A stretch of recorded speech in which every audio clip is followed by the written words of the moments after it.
What's up, everybody? We actually have a relatively short list today. I'm hoping this will be a short video. We are going to be looking at the 7 perks in the game that actually give you Bloodpoint gains. There are only 7 perks. There are 4 on the killer side, and there are 3 on the survivor side that are perks of the game that will grant you more blood points. Now, the majority of the perks are going to be blood points in a specific category, but we're going to look at the blood point gains, and we're going to show you why I have them. Now, I have them ranked not in terms of use, but in terms of blood point gain. How you will be acquiring the blood points, with a few notable exceptions. But just mind you that we are only going to be starting at number 7. Number 7 is going to be the first one. And our first perk today at number 7 is going to be Beast of Prey. So Beast of Prey is a Huntress perk. So the first caveat we're going to look at is what the blood point gain is. So you gain 50% more blood points for the hunting category. Now, why is it at the bottom? Well, the hunting category is what the killer gets for chase. It is your chaser emblem, basically. So anything that involves chase, stealth, and sneaking up on survivors and chasing is what you're going to get. Now, mind you that these 50% blood points are in-game.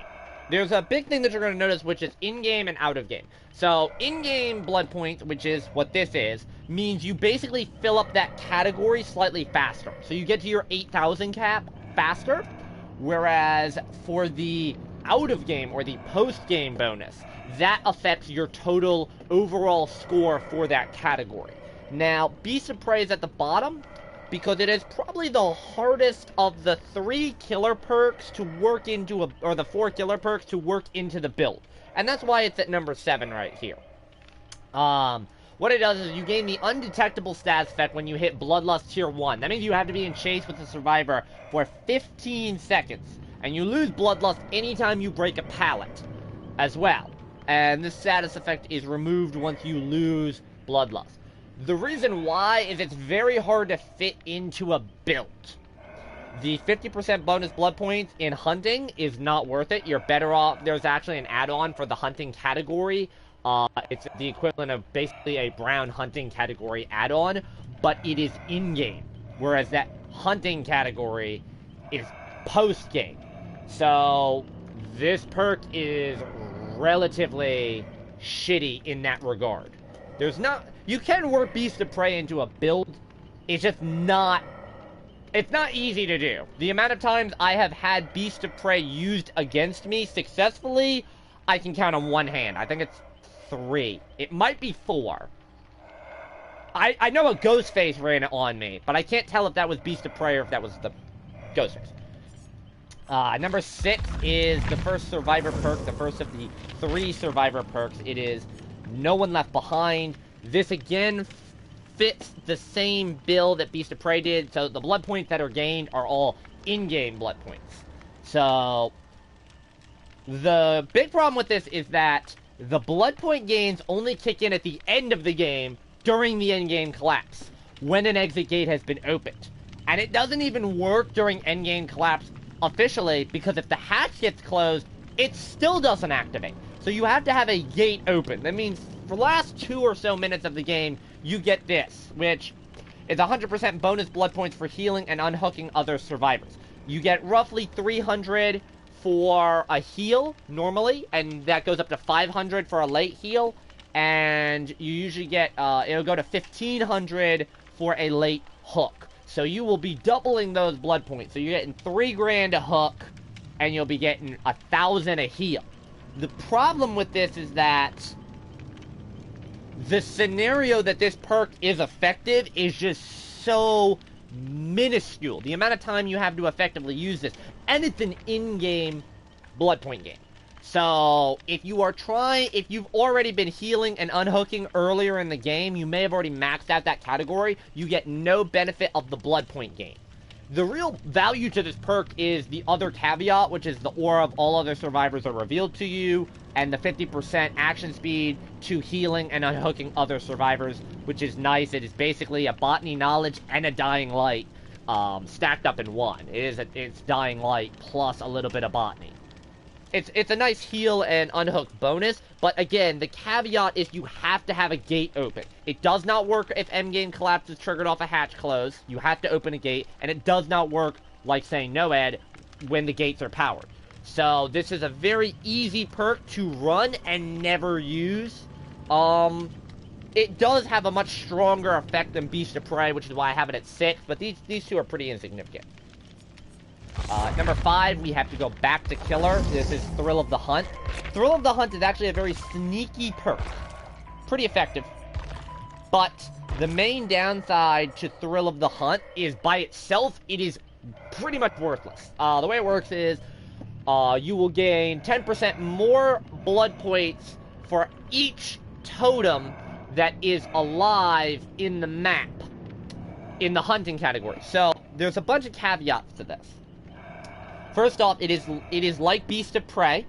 It can give you up to 50% blood points in the hunting category. However, now we have the big trade-offs. One, this is reduced by 10% every time a totem is cleansed. So, it's not a steady 50% like Beast of Prey is. And two, just like Beast of Prey, it is in-game only. So you'll fill up that hunting category real quickly. And that's one of the easiest categories for a killer to fill up. The main reason, and because it's a Hex totem, as soon as the Hex is cleansed, you then lose those bonus blood points for the rest of the game. You can't accumulate any more bonus blood points in hunting. But the reason why it's at number 5 is it has one of the strongest effects out of the bottom half of the list. It's actually stronger in effect than our next category, our next perk, but in that it gives you a notification whenever a survivor is cleansing a Hex totem, and it slows down the cleansing speed of all totems for each totem alive. So at 5 totems, it is 30% slower to cleanse any totem, and if you're cleansing a Hex, it gives you a notification that a survivor is cleansing it. So, this is mainly a perk that you are going to use to protect another Hex totem. You can use it to protect NOED early game. So if you just run it early game, the survivors may think you have something else, and they'll try and, like, not cleanse totems as much, and then they'll run into NOED later on. Or you can use it to protect other perks like Devour Hope, Thrill of the Haunted Ground, Ruin, Huntress Lullaby, so that you buys you some time to chase them off the totem. So, because of the effect, it comes in at number 5, but the blood point gain is not significant. Number 4 is the second to last killer perk. It is Distressing. Distressing is pretty ho-hum. The perk by itself is not great. The effect is it increases your terror radius by 26%, essentially 8 meters. For most killers, it's either going to be a 6 or an 8 meter terror radius gain. No real reason why you want to run this unless you're doing a large terror radius build. So it has some versatility in being able to increase your terror radius if you have unnerving presence, if you have overwhelming presence, if you're playing the doctor. If you want to make your terror radius as big as possible, this is the perk to run. The blood point gain is a bit finicky. It's a bit hard to gauge. So it's another in-game bonus. It is 100% bonus blood points for deviousness. So basically, you will fill up your deviousness portion twice as fast. The reason why I have it here is deviousness is using your power.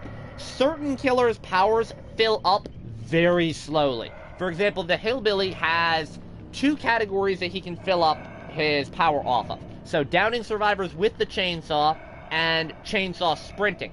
Well, downing survivors with the chainsaw actually builds up quite quickly. However, chainsaw sprinting is very slow to build up. Like a chainsaw, if you chainsaw in a straight line across the map and clear the map in a single chainsaw, you're only going to get about 50 blood points. So if you're actually trying to increase and fully max out deviousness, this is a solid perk around powers. Now, you have other killers who will max out their power very quickly. The Trapper, the Hag, the Huntress, killers who will actively use their power. They only have one way to use their power. Trapper has a couple, because Trapper has setting trap, survivor stepping in trap, and grabbing out of a trap. But survivor stepping in trap And grabbing a survivor fills you up a lot more than setting a trap. You can kind of blood point farm at the end of a game to set traps. Deviousness will help cut some of that out. Moving on, we have the last 2 survivor perks. They're going to come in at 2 and they're going to come in at 3 and 2. At number 3 is actually a surprising perk. We're going to live forever. We're going to live forever is only the 3rd best blood point perk in the game. It is the strongest blood point gain on the survivor side. Basically, every time you perform a safe unhook or you take a protection hit for another survivor, you get a token. Each token is worth 25% of all blood point gains at the end of the game. This means if you do 30k blood points in a game and you get 4 tokens, you get 60k in blood points out of that game. Great. The problem with this perk, why I have it at number 3, there is no tangible benefit to running this perk in-game. You're playing with 3 perk slots for the whole game, and you may go out of your way to try and farm the tokens, so you may end up actually hurting normal gameplay by running this perk. You may actually end up farming your team, leaving generators to go for unhooks, and take hits that you maybe shouldn't. You may body block survivors to take a hit for them and end up getting yourself or them killed. So while it is a great perk to run if you're trying to say, it's Ghetto season, fuck it, I want to get as many blood points as possible, it's not a great perk to run if you're actually trying to play the game successfully. This will bring us to our number 2 perk, which is the last survivor perk, and that is Prove Thyself. Now, Prove Thyself is actually not a very good blood point gain perk. It's better than most people give it credit for. It grants 100% bonus blood points for co-op actions. Co-op actions are healing other survivors without a medkit and working on generators with other survivors. You can very quickly fill that generator, working with generators up for co-op actions. Because co-op actions capped at 4 grand, and if you do a full generator with a teammate, that's 2 grand. So Prove Thyself lets you max that out in 1 generator. So it's not great for blood point gains. It's in-game, so it fills that category up quicker. The big thing is, it lets you work on a generator with another survivor, and it removes most of the debuff that normally comes with working on a generator with another survivor. Prove Thyself text is actually glitched. It says it's 15%. It has still not been fixed. It is still 10%. So that's why your bar will come up red when you're working with another survivor, because it's still 10%. But it removes 2/3 of the penalty to it. This is stronger than We're Gonna Live Forever, because even though it's not as great of a blood point gain, it has a very strong, tangible benefit in-game. The last perk pretty much needs no explanation. The number 1 blood point gain perk in the game is without a doubt barbecue and chili. If you thought it wasn't going to be barbecue and chili, I question why we're here. First, it is essentially We're Gonna Live Forever for killer, but you do not have to go out of your way for it. Unlike We're Gonna Live Forever, as a killer, you're going to naturally be downing and hooking survivors. Every time you hook a survivor for the first time, you will get a stack, and at 4 stacks, you double your blood points at the end of the game. In addition, though, it gives a tangible benefit in-game, because any survivors that are further than 40 meters when you hook a survivor are revealed to you for 4 seconds. So it also helps your emblems out by giving you a target to go after, so you're not camping. It gives you the ability to see what generators are being worked on, so you can go over there. High mobility killers can instantly just get over there and start applying pressure immediately. And on top of that, it gives you double blood points. So on top of being the best blood point gain perk in the game, it is also one of the strongest killer perks in the game without the blood points. Anyways, I hope this has been educational. I hope you use this wisely.